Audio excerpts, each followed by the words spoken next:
আসসালামু আলাইকুম শিক্ষার্থীবৃন্দ, তোমাদেরকে স্বাগত জানাচ্ছি ইকোনমিক্স মাল্টিমিডিয়া এডুকেশনে। আমি মোহাম্মদ মশিউর রহমান, সিনিয়র লেকচারার অর্থনীতি, দোলেশ্বর আব্দুল মান্নান আদর্শ মহাবিদ্যালয়, দক্ষিণ কার্নিগঞ্জ, ঢাকা। শিক্ষার্থীবৃন্দ, আজ আমি তোমাদেরকে অর্থনীতি প্রথম পত্রের দ্বিতীয় অধ্যায়ের ভোক্তা এবং উৎপাদকের আচরণ এই অধ্যায় থেকে 2022 সনে অনুষ্ঠিত এসএসসি পরীক্ষার অর্থনীতি প্রথম পত্রের 4 নম্বর প্রশ্ন চট্টগ্রাম শিক্ষা বোর্ডের সমাধান আলোচনা করছি। শিক্ষার্থীবৃন্দ, তাহলে উদ্দীপকে তোমরা দেখছো কিউডি সমান 100 - 5p। এখানে কিউডি হচ্ছে চাহিদার পরিমাণ এবং পি হচ্ছে দ্রব্যের দাম। এটি হচ্ছে উদ্দীপক। প্রশ্ন 4, ক চাহিদা বিধি কি? খ শুধুমাত্র কোনো কিছু পাওয়ার আকাঙ্ক্ষাকে চাহিদা বলা যায় না কেন? গ উদ্দীপকে প্রদত্ত অপেক্ষক থেকে চাহিদা রেখা অঙ্কন করো এবং ঘ উদ্দীপকের হতে চাহিদার স্থিতিস্থাপকতার নির্ণয়পূর্বক দ্রব্যটির প্রকৃতি নির্ণয় করো। শিক্ষার্থীবৃন্দ, উদ্দীপকে যে সমীকরণটি দেওয়া হয়েছে চাহিদা সমীকরণ, সেই চাহিদা সমীকরণ থেকে বিভিন্ন স্বাধীন দামের মানে অর্থাৎ পি এর বিভিন্ন মান পরিবর্তন করে চাহিদার পরিমাণ কি হয়, সেই বিভিন্ন দামে বিভিন্ন চাহিদার যে পরিমাণ, সেই পরিমাণে চাহিদা সূচি বের করে চাহিদা সূচি থেকে রেখাটি অঙ্কন করতে হবে। অর্থাৎ অপেক্ষক থেকে অর্থাৎ চাহিদা অপেক্ষক থেকে চাহিদা সূচি, চাহিদা সূচি থেকে চাহিদা রেখা অঙ্কন করবে গ প্রশ্নের উত্তরের ক্ষেত্রে। এবং এই অপেক্ষক থেকে চাহিদার স্থিতিস্থাপকতাও নির্ণয় করতে হবে। অর্থাৎ অপেক্ষক থেকে চাহিদার সূচি যে তৈরি হয়, সেই সূচি থেকে চাহিদার স্থিতিস্থাপকতা নির্ণয় করে তার প্রকৃতি ব্যাখ্যা করতে হবে। তাহলে শিক্ষার্থীবৃন্দ, ক প্রশ্ন যেটি ক চাহিদা বিধি কি, সেই প্রশ্নের উত্তরে বলা যায় যে চাহিদা বিধি হচ্ছে অন্যান্য অবস্থা অপরিবর্তিত থাকলে ভোক্তার ক্ষেত্রে দ্রব্যের দাম বাড়লে কোন দ্রব্যের দাম বাড়লে উক্ত দ্রব্যের চাহিদা কমে যায় এবং কোন দ্রব্যের দাম কমলে চাহিদা বেড়ে যায়। এভাবে দাম এবং চাহিদার বিপরীতমুখী যে সম্পর্ক হয়, সেই সম্পর্ককে চাহিদা বিধি বলা হয়। অর্থাৎ চাহিদা বিধির ক্ষেত্রে দাম কমলে চাহিদা বাড়ে, দাম বাড়লে চাহিদা কমে। এই যে দাম এবং চাহিদার বিপরীতমুখী সম্পর্ক, এই সম্পর্ককেই চাহিদা বিধি বলা হয়। শিক্ষার্থীবৃন্দ, অন্যান্য অবস্থা অপরিবর্তিত, সেখানে ভোক্তার আয়, রুচি, অভ্যাস, পছন্দ, জনসংখ্যা, অন্যান্য দ্রব্যের দাম, সম্পর্কিত অন্যান্য দ্রব্যের দাম ইত্যাদি অপরিবর্তিত থাকলে কোনো দ্রব্যের দাম বাড়লে চাহিদা কমে এবং কোনো দ্রব্যের দাম কমলে চাহিদা বাড়ে। এভাবে দাম এবং চাহিদার বিপরীতমুখী সম্পর্কই হচ্ছে চাহিদা বিধি। শিক্ষার্থীবৃন্দ, খ প্রশ্নে বলা হয়েছে শুধুমাত্র কোনো কিছু পাওয়ার আকাঙ্ক্ষাকে চাহিদা বলা যায় না কেন? শুধুমাত্র কোনো দ্রব্যের আকাঙ্ক্ষাকে চাহিদা বলা যায় না। চাহিদার জন্য তিনটি শর্ত বা তিনটি বৈশিষ্ট্য থাকতে হয়। তিনটি বৈশিষ্ট্য হচ্ছে কোনো দ্রব্য পাওয়ার আকাঙ্ক্ষা, উক্ত দ্রব্য ক্রয়ের সামর্থ্য অর্থাৎ উক্ত দ্রব্যটি ক্রেতা অর্থ ব্যয় করে কেনবার যে সামর্থ্য, সেই সামর্থ্য, এবং সর্বশেষ দ্রব্যটি কেনার ইচ্ছা। অর্থাৎ কোনো দ্রব্য পাওয়ার আকাঙ্ক্ষা, উক্ত দ্রব্য কেনার অর্থনৈতিক সামর্থ্য এবং উক্ত দ্রব্যটি ক্রয়ের জন্য অর্থ ব্যয় করে কেনার ইচ্ছা। এই তিনটি বৈশিষ্ট্য থাকলেই তাকে চাহিদা বলা যায়। অর্থাৎ এই চাহিদাকে এফেক্টিভ ডিমান্ড বা কার্যকর চাহিদা বলা হয়। তাহলে শিক্ষার্থীবৃন্দ, এই যে তিনটি, কোনো দ্রব্য পাওয়ার আকাঙ্ক্ষা, কোনো দ্রব্য ক্রয়ের সামর্থ্য এবং উক্ত দ্রব্যটি অর্থ ব্যয় করে কেনার ইচ্ছাই সমষ্টি বা এই তিনটি বৈশিষ্ট্য থাকলেই তাকে চাহিদা বলা হয়। অর্থনীতিতে এই চাহিদাকে বোঝায় বা এই কার্যকর চাহিদাকেই বোঝানো হয়। তাই শুধুমাত্র কোনো কিছু পাওয়ার আকাঙ্ক্ষা থাকলেই তাকে চাহিদা বলা যায় না। আশা করি তোমরা বুঝতে সক্ষম হয়েছে শিক্ষার্থীবৃন্দ। এখন আমরা উদ্দীপক থেকে যে অপেক্ষকটি দেওয়া হয়েছে, সেই অপেক্ষক থেকে রেখাচিত্র অঙ্কন করব। সেই অপেক্ষক থেকে রেখাচিত্র অঙ্কনের জন্য স্বাধীন চলক পি বিভিন্ন স্বাধীন মান গ্রহণ করে স্বাধীন মানের ক্ষেত্রে চাহিদার পরিমাণ কি হয় তা বের করে তারপরে আমরা রেখাচিত্র অঙ্কন করব। শিক্ষার্থীবৃন্দ, তাহলে যে সমীকরণটি বা অপেক্ষকটি দেওয়া হয়েছে তা হচ্ছে কিউডি সমান 100 - 5p। শিক্ষার্থীবৃন্দ, তাহলে আমরা পি এর ক্ষেত্রে যে স্বাধীন মান অর্থাৎ স্বাধীন চলক পি এর বিভিন্ন মান ধরে আমরা চাহিদার পরিমাণ কত হয় তা প্রথম দেখছি যে যদি আমরা দাম পি স্বাধীনভাবে 5 টাকা ধরি তাহলে চাহিদার পরিমাণ হয় 75, অর্থাৎ এক্ষেত্রে 100 বিয়োগ 5p, এক্ষেত্রে পি এর প্রাথমিক যে দাম তা 5 টাকা ধরা হলে দেখা যায় যে চাহিদার পরিমাণ হচ্ছে 75, অর্থাৎ 5 × 5 = 25, 100 থেকে 25 বিয়োগ করলে 75 হয় চাহিদার পরিমাণ। দ্বিতীয় যে স্বাধীন মান পি এর ক্ষেত্রে আমরা দাম যদি বৃদ্ধি পায় সেক্ষেত্রে যদি দাম দেখানো হয় 10 টাকা সেক্ষেত্রে চাহিদার পরিমাণ হচ্ছে 50 একক। দ্রব্যটির চাহিদার পরিমাণ হচ্ছে 50 একক। এভাবে আমরা আবার যদি ধরি দাম বৃদ্ধি পেয়ে 15 টাকা হয় তাহলে দেখা যায় চাহিদার পরিমাণ হচ্ছে 25 একক, অর্থাৎ সেক্ষেত্রে 100 বিয়োগ 5 গুণ 15, সেক্ষেত্রে 100 বিয়োগ 75, সুতরাং এক্ষেত্রে চাহিদার পরিমাণ হচ্ছে 25। সুতরাং শিক্ষার্থীবৃন্দ, আমরা এ থেকে যে তালিকাটি আমরা গঠন করতে পারি তা হচ্ছে দাম 15 টাকা হলে চাহিদার পরিমাণ 25, যা সর্বশেষ কলামে দেখানো হয়েছে উপরের সমীকরণে। দাম যখন 10 টাকা তখন চাহিদার পরিমাণ হচ্ছে 50 এবং দাম কমে যখন 5 টাকা তখন চাহিদার পরিমাণ হচ্ছে 75 একক। এভাবে বিভিন্ন দামে যে বিভিন্ন চাহিদার পরিমাণ আমরা পেলাম তা রেখাচিত্রে আমরা উপস্থাপন করলেই চাহিদা রেখা অঙ্কন হবে। শিক্ষার্থীবৃন্দ, তাহলে লম্ব অক্ষে আমরা দাম দেখাচ্ছি, অর্থাৎ ও ওয়াই অক্ষে দাম এবং ভূমি অক্ষে বা ও এক্স অক্ষে চাহিদার পরিমাণ দেখানো হয়েছে। এখন দাম যখন 15 টাকা তখন চাহিদার পরিমাণ হচ্ছে 25 একক, যা এ বিন্দু দ্বারা দেখানো হয়েছে, অর্থাৎ 15 থেকে একটি লম্ব এবং 25 থেকে একটি লম্ব অঙ্কন করলে উহারা এ বিন্দুতে মিলিত হয়। এ বিন্দু হচ্ছে 15 টাকা দামে 25 একক চাহিদার পরিমাণ।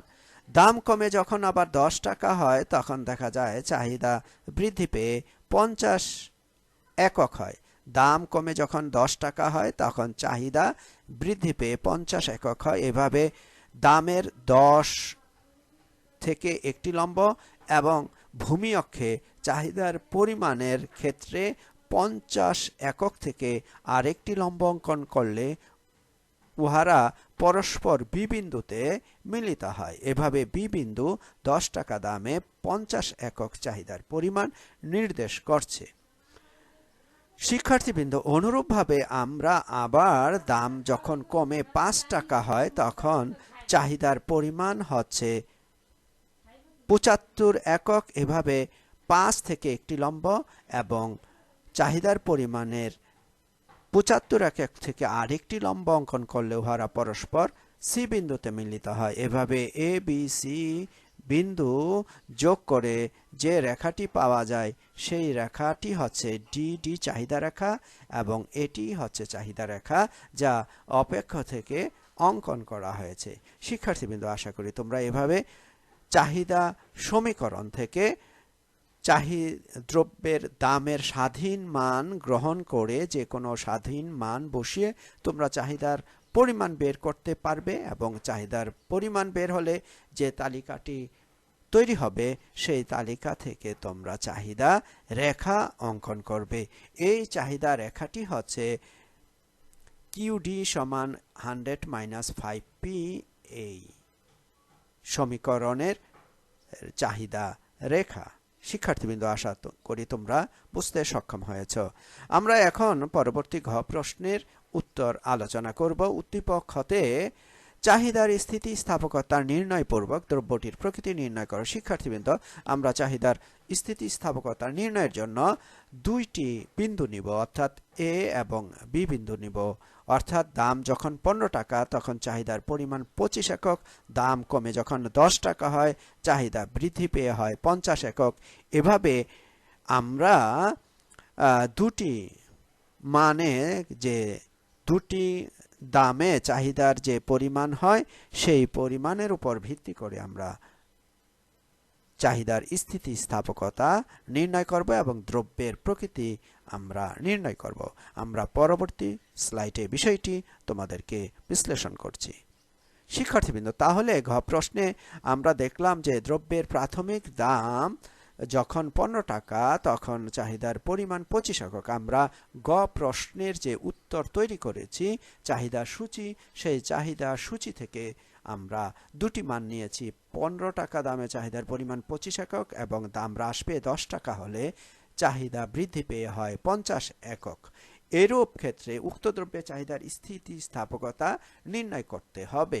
শিক্ষার্থীবৃন্দ, আমরা জানি চাহিদার স্থিতিস্থাপকতা নির্ণয়ের যে সূত্র তা হচ্ছে দামের আপেক্ষিক পরিবর্তনে চাহিদার যে আপেক্ষিক পরিবর্তন হয় তার অনুপাতকে চাহিদার স্থিতিস্থাপকতা বা চাহিদার দাম স্থিতিস্থাপকতা বলা হয়। সেই সূত্রটি লেখা হয়েছে, অর্থাৎ দামের শতাংশিক পরিবর্তনে চাহিদার যে শতাংশিক পরিবর্তন হয় এর অনুপাতকে চাহিদার দাম স্থিতিস্থাপকতা বলা হয়।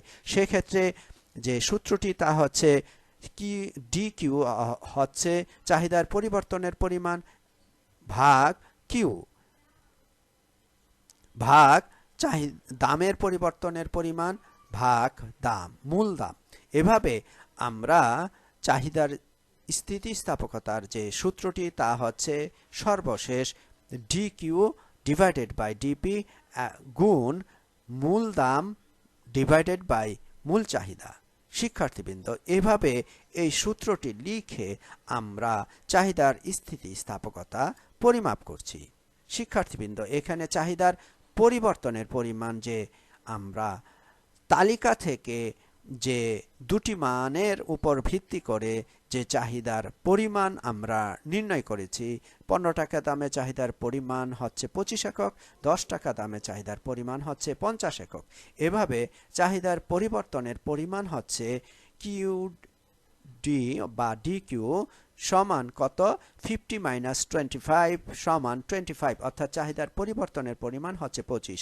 অর্থাৎ বর্তমান যদি দাম 10 টাকা হয় তাহলে চাহিদার পরিমাণ হচ্ছে 50, দাম যখন 15 টাকা ছিল তখন চাহিদার পরিমাণ ছিল 25 একক। এভাবে 50 থেকে 25 বিয়োগ করলে চাহিদার পরিমাণ হচ্ছে 25। আবার দামের পরিবর্তনের যে পরিমাণ তা DP, অর্থাৎ বর্তমান দাম হচ্ছে 10 টাকা এবং পূর্ববর্তী দাম হচ্ছে 15 টাকা বা প্রাথমিক দাম হচ্ছে 15 টাকা। এভাবে 10 থেকে 15 বিয়োগ করলে দামের পরিবর্তনের পরিমাণ হচ্ছে -5। এভাবে মূল দাম অর্থাৎ বর্তমান দাম হচ্ছে 15 টাকা এবং বর্তমান চাহিদা বা প্রাথমিক দাম হচ্ছে 15 টাকা এবং প্রাথমিক চাহিদা হচ্ছে 25 একক।